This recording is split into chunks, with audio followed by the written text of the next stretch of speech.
Big breaking చూస్తున్నాం. ఇటు సంగారెడ్డి జిల్లాలోని ఉగ్ర మూకలు కలకలం రేపుతున్నాయి. ఇటు దీనికి సంబంధించి ఇస్లాం అయితే ప్రస్తుతం అయితే పోలీసుల అదుపులో ఉన్నారు. ఈ నెల 14న అతన్ని పోలీసులు అరెస్ట్ చేశారు. అస్సాంకి చెందిన వ్యక్తి ఇక్కడికి వచ్చి కూడా ఇటు పాకిస్తాన్ కు సమాచారాన్ని చేరవేరుస్తున్నాడు అంటూ కూడా ఇటు పోలీసు అయితే ప్రస్తుతం అతన్ని అరెస్ట్ చేసి విచారణ జరుపుతూ ఉన్నారు. ప్రస్తుతం మనం దానికి సంబంధించిన బ్రేకింగ్ చూడొచ్చు. ఇటు సంగారెడ్డి జిల్లాకి సంబంధించి ఇటు ఉగ్ర మూలాలైతే కలకలం రేపుతున్నాయి. ఇటు గొల్లపల్లిలో అనుమానితుడు ఇస్లాం ఎవరైతే ఉన్నాడో ఆయన మేస్త్రిగా పనిచేస్తూ ఉన్నారు. ఇటు కొండాపూర్ మండలం గొల్లపల్లిలో మకాం వేసి ఇటు ఉగ్రవాదులతో ఇస్లాంకి కూడా సంబంధాలు ఉన్నాయి అంటూ కూడా ఇటు పోలీసులు అయితే ఇప్పటికే వెల్లడిస్తూ ఉన్నారు. దీనికి సంబంధించి ఇప్పటికే ఆయననైతే పోలీసులు అరెస్ట్ చేశారు. ఇటు ఏదైతే అస్సాంకి సంబంధించిన సిమ్ కార్డ్స్ ఏవైతే ఉన్నాయో అస్సాంలో ఆయన సిమ్ కార్డ్స్ ఎటువంటి ఆధారాలు కానీ ఎటువంటి గుర్తింపు కార్డు లేకుండా అక్కడి నుంచి సిమ్ కార్డ్స్ ని తీసుకొచ్చి ఇక్కడ విక్రయిస్తూ కూడా ఇక్కడ ఉన్న సమాచారాన్ని సేకరిస్తూ కూడా ఇటు పాకిస్తాన్ కి చేరవేరుస్తున్నాడు అంటూ కూడా ఇటు ఇప్పటికే పోలీసుల దర్యాప్తులు అయితే తేలింది. దీనికి సంబంధించి ఇంకా ఎవరెవరు ఉన్నారు, ఇటు ఇస్లాంకి ఎవరెవరో సహాయంతో ఈయన ఈ విధంగా అక్కడికి చేరవేరుస్తున్నాడు అంటూ కూడా ఇటు పోలీసులు అయితే ప్రస్తుతం అతనిపై విచారణ చేపడుతూ ఉన్నారు. ప్రస్తుతం ఇటు ఇండియన్ ఫోన్ నెంబర్లతో అయితే పాకిస్తాన్ వాట్సాప్ అకౌంట్లకు అయితే ఆయన ఈ సమాచారాన్ని అంతా కూడా చేరవేరుస్తున్నాడు అంటూ కూడా పోలీసులు అయితే ప్రస్తుతం అనుమానిస్తూ ఉన్నారు. ఇటు ఆపరేషన్ గోస్ట్ సిమ్ లో ఇటు అస్సాం పోలీసులు ఏదైతే ఆపరేషన్ గోస్ట్ సిమ్ సంబంధించిన విచారణ చేశారో దాంట్లో ఇటు ప్రజెంట్ ఇస్లాం భాగోతం అంతా కూడా బయటపడింది. సో ఇస్లాం తో పాటు మరికొంతమందిని కూడా ఇటు పోలీసులు అయితే అరెస్ట్ చేశారు. ఇటు దేశవ్యాప్తంగా కూడా దాదాపు 7 అనుమానితులైతే ప్రస్తుతం పోలీసుల అదుపులో ఉన్నారు. వీరంతా కూడా వివిధ రాష్ట్రాల్లో మకాం వేసి ఇక్కడున్న సమాచారాన్ని అంతా కూడా ఇటు పాకిస్తాన్ కి చేరవేరుస్తున్నారు అన్న ఒక కారణంతో ఇటు పోలీసులు అయితే ప్రస్తుతం వాళ్ళని దర్యాప్తు చేస్తూ ఉన్నారు. ఇటు అస్సాంలో ఎటువంటి గుర్తింపు కార్డులు లేకుండా కూడా సిమ్ కార్డులు తీసుకొని ఇటు సంగారెడ్డి జిల్లాలో పలువురికి అమ్ముతున్నట్లుగా కూడా తెలుస్తోంది. అలాగే ప్రజెంట్ ఇస్లాం గతంలో కూడా మొబైల్ షాప్ లో పనిచేసినట్లుగా కూడా ఇటు పోలీసుల విచారణలో తేలింది. ఇటు అస్సాం కి సంబంధించిన గుర్తింపు కార్డులతో నకిలీ సిమ్లను కూడా అమ్మకం చేశాడు ఇస్లాం. ఇటు ఇండియన్ ఫోన్ నెంబర్లతో కూడా పాకిస్తాన్ వాట్సాప్ అకౌంట్లను క్రియేట్ చేసుకుని కూడా ఇక్కడున్న ఇన్ఫర్మేషన్ అంతా కూడా ఇటు పాకిస్తాన్ కి చేరవేశారు. సో దీనికి సంబంధించిన పూర్తి అప్డేట్స్ అందించేందుకు మా ప్రతినిధి దుర్గారెడ్డి లైవ్ లో ఉన్నారు. దుర్గారెడ్డి, మనం చూస్తూ ఉన్నాం ఇటు ఇప్పటికే దాదాపుగా కొంతమందిని అయితే పోలీసులు ప్రజెంట్ అదుపులోకి తీసుకున్నారు. ప్రస్తుతం అసలు ఇస్లాం ఇక్కడికి ఎలా వచ్చారు, ఇక్కడ ఎటువంటి గుర్తింపు కార్డులు లేకుండా కూడా ఆయన సిమ్ముల్ని కూడా విక్రయిస్తున్నట్టు తెలుస్తుంది. సో మొత్తానికి పోలీసులు ఎటువంటి విచారణ చేపడుతున్నారు, డీటెయిల్స్ ఏంటి దుర్గారెడ్డి? సంగారెడ్డి జిల్లా కొండాపూర్ మండలం గొల్లాపల్లి గ్రామంలో ఒక మేస్త్రి దగ్గర పనిచేయడానికి అస్సాం రాష్ట్రానికి సంబంధించిన ఇస్లాం 19 సంవత్సరాల యువకుడు ఇక్కడికి రావడం జరిగింది. దీంతో పాటు అంటే ఇప్పుడు జరుగుతున్న ఎక్కడైతే ఇండియా పాకిస్తాన్ యుద్ధం జరుగుతుందో దీనికి సంబంధించిన సమాచారం అంతా కూడా ఆ పాకిస్తాన్ కు చేరవేస్తున్నట్లుగా పోలీసు నిఘా వర్గాల ద్వారా వెల్లడైంది. ఇతన్ని అదుపులోకి తీసుకున్నారు 14వ తారీఖు నుంచి. ఇప్పటి వరకే అక్కడి నుండి ఒక 7 మాత్రం ఇక్కడికి వచ్చి ఏదైతే ఇస్లాం ఉన్నాడో ఇస్లాం ఇక్కడ ఇండియాకి సంబంధించిన సిమ్ కార్డులు కూడా అక్కడ చేరవేస్తున్నాడు. పలువురికి ఇప్పటికే విక్రయించినట్టు తెలుస్తుంది. నిజంగానే ఇక్కడ ఉన్న సమాచారాన్ని ఏ విధంగా చేరవేస్తున్నా అని చెప్పి అస్సాం రాష్ట్రానికి సంబంధించిన పోలీసులు ఇన్ఫర్మేషన్ ప్రకారంగా ఇక్కడికి వచ్చి అతను అదుపులోకి తీసుకున్నారు, విచారణ చేపట్టారు. నిజంగానే ఇతను గతంలో అస్సాం రాష్ట్రంలో ఒక మొబైల్ షాప్ లో పనిచేసేవాడు ఇస్లాం. ఆ తర్వాత అక్కడ ఏ విధంగా సిమ్ కార్డు తీసుకోవచ్చు, ఏ విధంగా నకిలీ అంటే దాదాపు పత్రాలు, ఆధార్ కార్డు సృష్టించవచ్చు, ఎవరికి అమ్మితే ఏ విధంగా ఎక్కడికి వెళ్తుంది, నిజంగా సమాచారాన్ని భారత రాష్ట్రానికి సంబంధించిన యుద్ధం జరుగుతున్న తరుణంలో కూడా ఇస్లాం ఇక్కడికి వచ్చి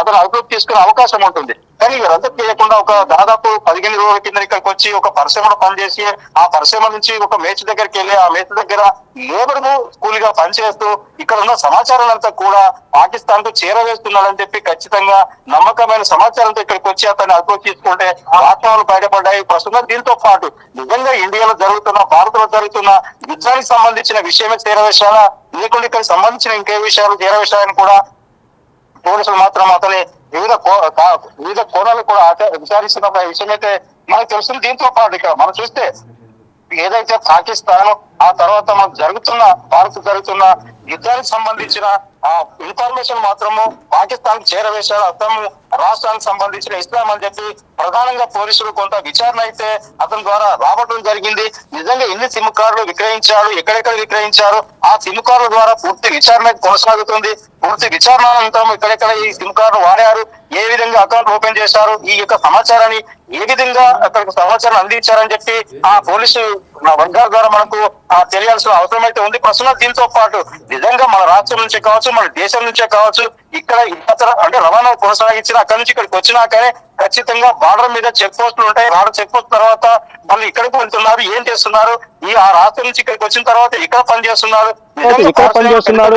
నిజంగా పారిశ్రామిక పెద్ద పెద్ద భారీ పరిశ్రమలు ఉంటాయి. ఆ పరిశ్రమలో పనిచేసే యాజమాన్యం కూడా గుర్తించాల్సిన అవసరం ఉంది. నిజంగా ఒక్కడి నుంచి ఇస్లాం ఒక్కడే వచ్చారు, ఇస్లాంకు సంబంధించిన మిగతా వాళ్ళు ఎవరైనా వచ్చారనేది తేలాల్సిన అవసరం. దుర్గారెడ్డి, ఇప్పటికే చూసుకుంటే దేశవ్యాప్తంగా అంటే రాష్ట్రంలో మరికొంతమంది కూడా వివిధ ప్రాంతాల్లో ఉండి తలదాచుకున్నట్లుగా కూడా తెలుస్తుంది. సో మరి దీనికి సంబంధించి ప్రెసెంట్ ఇస్లాం అయితే పోలీసులు అదుపులో ఉన్నారు కాబట్టి అతను ఎప్పటి నుంచి ఇటు కొండాపూర్ ప్రాంతంలో నివసిస్తున్నాడు, ఆయనతో పాటు ఇంకా ఎవరైనా ఉన్నారా, ఆయనకి అసలు ఎవరు సపోర్ట్ చేస్తున్నారు, దీనికి సంబంధించిన డీటెయిల్స్ ఏమైనా తెలుసాయా? ఆ ప్రసన్న నిజంగా ఇక్కడికి వచ్చి కొండాపూర్ మండలం గొల్లపల్లి దగ్గర ఒక మేస్త్రి దగ్గర పనిచేస్తున్నాడు. ఆ మేస్త్రి దగ్గరికి ఇంకొక వ్యక్తి తీసుకొచ్చి అక్కడ పరిచయం చేసి ఆ మేస్త్రి దగ్గర ఇతన్ని పెట్టడం జరిగింది ఇస్లాంను. నిజంగా ఇస్లాం తీసుకొచ్చిన వ్యక్తికి ఇస్లాంకు ఆ వ్యక్తికి ఏం సంబంధం ఉందని చెప్పి కూడా ఆ పోలీసులు ఆరా తీస్తున్నారు. నిజంగా అతను తీసుకొచ్చిన వ్యక్తి ద్వారా ఇంకా ఎంతమంది వచ్చారు ఇస్లాంతో పాటు, ఒక నిజంగా అస్సాం రాష్ట్రం నుంచి ఇండియాకు మన తెలంగాణ రాష్ట్రంతో పాటు ఇక్కడ సంగారెడ్డి జిల్లాకు వచ్చారా, లేకుంటే ఇంకా వివిధ జిల్లాలకు ఇక్కడికైనా వెళ్లారా అని చెప్పి కూడా ఇస్లాంను వివిధ కోణాల ద్వారా విచారణ అయితే వేగవంతం చేశారు. ఆ పోలీసులు వారి ద్వారా వెల్లడించిన అంశాలు మాత్రం పోలీసులు ఇంకా విచారణ కొనసాగుతుంది. ఆ కనుక పూర్తి వివరాలు వెల్లడించడానికి కొంత సమయం పట్టే అవకాశం కనిపిస్తుంది. మిగతా వారిని కూడా అదుపులోకి తీసుకున్న తర్వాత ఇక్కడ సిమ్ కార్డు ద్వారా అక్కడికి ఏ విధంగా చేరవేస్తున్నాడు, అక్కడి నుంచి వచ్చిన తర్వాత ఇక్కడెక్కడెక్కడ పనిచేశాడని చెప్తున్నారు. మనకు నిజంగా చూస్తే దాదాపు ఇప్పుడు మనం ఎక్కడైతే ఇస్లాం ఎక్కడైతే ఆ పట్టుబడిలో ఆ ప్రాంతానికి మాత్రం ఒక 20-25 రోజుల కిందనే ఇక్కడ లేబర్ మేస్త్రి దగ్గర పనిచేయడానికి వచ్చినట్లు తెలుస్తుంది. అతన్ని కూడా పూర్తిగా అదుపులోకి తీసుకొని విచారణ అయితే వేగవంతం చేశారని చెప్పవచ్చు. నిజంగా దాదాపు అంటే మనకు జరుగుతున్న యుద్ధ సమయంలో మాత్రమే ఇక్కడికి వచ్చినట్లు పోలీసు నిఘా వర్గాలు కొంత ఇప్పటివరకు గుర్తించాయి. ఇక్కడ ఇస్లాంతో పాటు అస్సాం రాష్ట్రం నుంచి ఎంతమంది వచ్చారని చెప్పి కూడా ఈ ఇస్లాం ఏం చెప్పారు పోలీసు వర్గాలకు, ఎక్కడెక్కడ విచారణ కొనసాగుతుందని చెప్పి కొంత సమయం పట్టే అవకాశం అయితే కనిపిస్తుంది. దాంతో పాటు నిజంగా ఇస్లాం చేసిన అస్సాం రాష్ట్రం నుంచి ఇస్లాం ఒక్కడే వచ్చారో, ఇస్లాంతో పాటు ఎంతమంది వచ్చారు, ఎక్కడెక్కడ ఉన్నారు, వాళ్ళు ఇక్కడ సంబంధించిన ఇన్ఫర్మేషన్ ఎందుకు చేరవేస్తున్నారని చెప్పి పూర్తిగా పోలీసులు వివిధ కోణాల్లో కూడా విచారణ అయితే వేగవంతం చేశారు. పూర్తి వాస్తవం దుర్గారెడ్డి గతంలో కూడా ఇస్లాం ఒక మొబైల్ కంపెనీలో వర్క్ చేస్తున్నట్లు తెలుస్తుంది. అలాగే అసలు ఎంతకాలం నుంచి ఇటు అస్సాం నుంచి తీసుకొచ్చి సిమ్ కార్డులను విక్రయిస్తున్నాడు, కేవలం ఆ ప్రాంతానికి సంబంధించిన వాళ్ళకి మాత్రమే విక్రయిస్తున్నాడా, లేదంటే బయట ఎవరైతే వ్యక్తులు ఉంటారో ఇటు సంగారెడ్డి జిల్లా కాకుండా పక్కన ఎవరైతే ప్రాంతాలు ఉన్నాయో వారికి కూడా విక్రయిస్తూ ఉన్నాడా, అసలు ఏ కోణంలో అసలు పోలీసులు దర్యాప్తు చేస్తున్నారనుకోవచ్చు? మనం వాస్తవం చూసినట్లయితే దీంట్లో రెండు ఉంటాయి. నిజంగా అస్సాం రాష్ట్రం నుంచి ఇక్కడికి ఎందుకు వచ్చాడు, వచ్చిన తర్వాత ఇక్కడ సిమ్ములు అమ్మాల్సిన అవసరం ఏముంది, ఒక లేబర్ కాంట్రాక్టర్ దగ్గర ఒక అస్సాం రాష్ట్రంలో మొబైల్ షాప్ లో పనిచేసే ఇస్లాము అక్కడి నుండి ఈ రాష్ట్రానికి రావడము, తర్వాత ఇక్కడికి వచ్చిన తర్వాత సిమ్ కార్డులు చేరవేయడం విక్రయించడం ఏంటి అని చెప్పి కూడా మనం ఒకసారి ఆలోచించవచ్చు. నిజంగా మన దేశానికి జరుగుతున్న యుద్ధ సమయంలో ఇక్కడికి రావడము, ఆ తర్వాత అక్కడి నుంచి సమాచారాన్ని ఇక్కడి నుంచి సమాచారాన్ని తీసుకొని అక్కడికి మాత్రమే చేరవేస్తున్నాడని చెప్పి ఆ పోలీస్ ఇంటెలిజెన్స్ నిఘా ద్వారా మాత్రం కొంత సమాచారం మనకు రావడం జరుగుతుంది. ఆ ప్రాంతానికి సంబంధించిన వాళ్ళు ఇక్కడ ఉన్న సమాచారాన్ని ఇక్కడికి చేరవేసే విధంగా ఎవరైతే వాళ్ళకి అనుకూలంగా ఉంటారో వాళ్ళకి మాత్రమే సిమ్ కార్డులు విక్రయించినట్టు తెలుస్తుంది. వారి ద్వారా ఎవరెవరు తీసుకున్నారు, ఎక్కడెక్కడ ఉపయోగించారో ఆ సిమ్ కార్డుల ద్వారా ఏంటి సమాచారము మాత్రము ఆ పాకిస్తాన్ కు చేరవేశారు, అస్సాం రాష్ట్రానికి చేరవేసించి అవన్న ఫ్రెండ్స్ ఎవరెవరు ఉన్నారో అని చెప్పి కూడా అక్కడ కూడా ఇస్లాంకి సంబంధించిన ఫ్రెండ్స్ కూడా వివిధ రకాలుగా విచారణ అయితే కొనసాగుతున్నట్లు తెలుస్తుంది. ఏదేమైనా సరే అంటే యుద్ధ సమయంలో ఇలాంటి సమయంలో ఇక్కడికి రావడం, ఇక్కడ ఉన్న సిమ్ కార్డులు కూడా వాటి ద్వారా ఇండియాకి సంబంధించిన నెంబర్లు కూడా పేక్ చేసి వాడడము, నిజంగా దాదాపు అతడు చేసే పని ఏంటి అంటే సెల్ ఫోన్ షాప్ లో పనిచేసే ఇస్లాం ఎవరైతే ఉన్నారో అతను ఒక లేబర్ కాంట్రాక్టర్ దగ్గర అంటే లేబర్ పని చేయడానికి ఒప్పుకున్నాడు అంటే ఏంటి, ఇక్కడ ఉన్న సమాచారాన్ని అంతా కూడా ఖచ్చితంగా భారత్ సంబంధించింది యుద్ధంలో జరుగుతున్న పరిణామాలు ఇన్ఫర్మేషన్ ఖచ్చితంగా పాకిస్తాన్ కు చేరవేసే ధోరణితో చేరవేసిండని చెప్పి ఇన్ఫర్మేషన్ తోటి మాత్రమే అస్సాం రాష్ట్రానికి సంబంధించిన పోలీసులు ఇంటెలిజెన్స్ నిఘా వర్గాలు కూడా గుర్తించడం జరిగింది. దీంతో పాటు అస్సాంలో ఇస్లాం అదుపులో తీసుకొని కూడా వివిధ కోణాల్లో కూడా విచారణ అయితే వేగవంతం చేసి ఏదేమైనా సరే ఇండియాకు సంబంధించిన ఇన్ఫర్మేషన్ ఏ విధంగా చేరవేశాడని చెప్పి కూడా పోలీసు వర్గాల ద్వారా కొంత సమాచారం అయితే ఉంది. దాంతో పాటు మిగతా వాళ్ళందరినీ ఇస్లాంకు సంబంధించిన ఫ్రెండ్సే కావచ్చు, ఎవరెవరికి సిమ్ కార్డులు అమ్మారు వాళ్ళు ఇక్కడే చేరవేశారు, అక్కడ నుంచి ఏ విధంగా వాళ్ళు ఈ సిమ్ కార్డులు వాడుతున్నారని చెప్పి కూడా పూర్తిగా విచారణ అనంతరం మీడియాకు సంబంధించిన కొంత సమాచారాన్ని అయితే పోలీసు వర్గాల ద్వారా మనకు తెలిసే అవకాశం అయితే కనిపిస్తుంది. ప్రస్తుతం ఇక ప్రస్తుతం మనం చూసుకోవచ్చు, ఇటు అస్సాంకి సంబంధించిన ఇస్లాం ఎవరైతే ఉన్నారో అనుమానితుడు అతనైతే పోలీసుల అదుపులో ఉన్నారు. సో అతని నుంచి కూడా ఆయన ఇక్కడ నుంచి ఇన్ఫర్మేషన్ ని పాకిస్తాన్ కి ఎలా చేరవేరుస్తున్నాడు, ఎంతమందికి ఇటు అస్సాం నుంచి తీసుకొచ్చిన సిమ్ములని విక్రయించాడు, ఎలా విక్రయించాడు, ఎవరెవరికి విక్రయించాడు, ఎంత కాలం నుంచి ఆయన ఈ విధంగా పనులకి పాల్పడుతున్నారు అనే కోణంలో అయితే ప్రస్తుతం పోలీసులు అయితే దర్యాప్తు చేస్తున్నారు. అలాగే ఇక్కడ ఇండియాలో ఏదైతే రాష్ట్రాలు ఉన్నాయో ఆ వివిధ రాష్ట్రాల్లో కూడా ప్రస్తుతం 7 వ్యక్తులు వివిధ రాష్ట్రాల్లో మకాం వేసి ఈ విధంగా ఇక్కడ ఉన్న ఇన్ఫర్మేషన్ అంతా తీసుకొని ఇటు భారత్ కి చేరవేరుస్తున్నారు అన్న ఒక అనుమానంతో అయితే ప్రజెంట్ అయితే పోలీసులు వాళ్ళందరినీ కూడా అదుపులోకి తీసుకుని అరెస్ట్ చేసి వాళ్ళ వద్ద నుంచి కూడా పూర్తి సమాచారాన్ని సేకరించే పనిలో అయితే ప్రస్తుతం పోలీసులు ఉన్నారు. ఇటు పాక్ కి సమాచారం చేరవేరుస్తున్నారు, ఏ విధంగా చేరవేరుస్తున్నారన్న కోణంలో అయితే ప్రస్తుతం పోలీసులు దర్యాప్తు చేస్తున్నారు.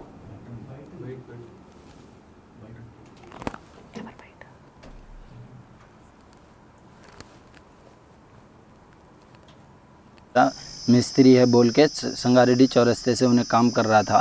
मेरे पास वो 6 तारीख को आया काम करने के लिए। मेरे पास 10 दिन उन्हें तकरीबन रहे, आज का दिन लगा के, क्योंकि 14 तारीख को अरेस्ट हो गए उन्हें। 14 तारीख तक मेरे पास 8 दिन उन्हें कंटिन्यू रहे, नॉर्मल लेबर की तरह उन्हें रहता था। उनके गांव से 2 आदमी और भी है मेरे पास, अभी काम कर रहा था उन लोग 3 आदमी आए थे टोटल। नाम अबू तालिब है, मैं बिहार का रहने वाला, अररिया ज़िला का है। मेरे पास एक बच्चा आया था 10 दिन पहले, उन्हें 6-7 बार मेरे को कॉल किया, मैं नहीं उठाया। बाद में उनका रिलेशन वाला बोला मिस्त्री है बोल के संगारेड्डी चौरस्ते से उन्हें काम कर रहा था। मेरे पास वो 6 तारीख को आया काम करने के लिए। मेरे पास 10 दिन उन्हें तकरीबन रहे, आज का दिन लगा के, क्योंकि 14 तारीख को अरेस्ट हो गए उन्हें। 14 तारीख तक मेरे पास 8 दिन उन्हें कंटिन्यू रहे, नॉर्मल लेबर की तरह उन्हें रहता था। उनके गाँव से 2 आदमी और भी है मेरे पास, अभी काम कर रहा था उन लोग 3 आदमी आए थे टोटल।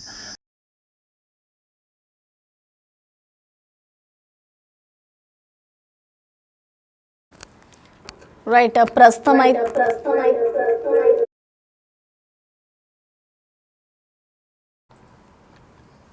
ప్రస్తుతం అయితే ఇస్లాం పోలీసుల అదుపులో ఉన్నారు. ఇటు ఇక్కడి నుంచి కూడా ఇటు పాకిస్తాన్కి ఇక్కడున్న ఇన్ఫర్మేషన్ అంతా కూడా చేరవేరుస్తున్నారన్న కోణంలో అయితే ప్రస్తుతం అతన్ని దర్యాప్తు చేస్తూ ఉన్నారు. ఇటు గతంలో కూడా దాదాపు కొంతమంది కూడా వివిధ రాష్ట్రాల్లో మకాం వేసి మరి ఇక్కడున్న ఇన్ఫర్మేషన్ అంతా కూడా చేరవేరుస్తూ ఉన్నారు. ప్రస్తుతం అయితే ఇస్లాం అస్సాం నుంచి వచ్చి ఎటువంటి ఆధారాలు ప్రూఫ్స్ కానీ లేకుండా అక్కడి నుంచి సిమ్ కార్డ్స్ తీసుకొచ్చి మరి ఇక్కడున్న వారికి కూడా విక్రయిస్తూ ఉన్నాడు. అసలు ఎంతమందికి విక్రయిస్తున్నాడు, ఎలా విక్రయిస్తున్నాడు, ఎటువంటి ఆధారాలు లేకుండా అతను ఇక్కడి వరకు వచ్చి ఎలాగా విక్రయిస్తున్నాడు అనే కోణంలో కూడా ప్రస్తుతం అయితే పోలీసులు దర్యాప్తు చేస్తున్నారు. ఇప్పటికే ఇటు దేశవ్యాప్తంగా కూడా ప్రస్తుతం 7 అనుమానితులను అయితే పోలీసులు అరెస్ట్ చేశారు. సో వారి వద్ద నుంచి కూడా మిగతా సమాచారాన్ని సేకరించే పనిలో అయితే ప్రస్తుతం పోలీసులు ఉన్నారని చెప్పుకోవాలి. ఇటు ప్రెసెంట్ అస్సాం పోలీసుల ఆపరేషన్ గోస్ట్ సిమ్ లో ఇవన్నీ కూడా ఇస్లాం భాగోతం అంతా కూడా బయటపడింది.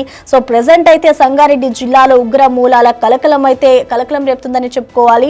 ఇటు ఇప్పటికే ఈ నెల 14న అయితే ఇస్లాంని పోలీసులు అయితే అరెస్ట్ చేశారు. ఇటు గొల్లపల్లిలో ప్రెసెంట్ ఇస్లాం మేస్త్రిగా పనిచేస్తున్నట్లుగా కూడా ఇటు పోలీసులు అయితే అనుమానిస్తూ ఉన్నారు. వీరి వద్ద నుంచి కూడా ఇటు పాకిస్తాన్కి ఏ విధంగా సమాచారాన్ని సేకరిస్తున్నారు అనే కోణంలో అయితే ప్రెసెంట్ పోలీసులు దర్యాప్తు చేపడుతూ ఉన్నారు.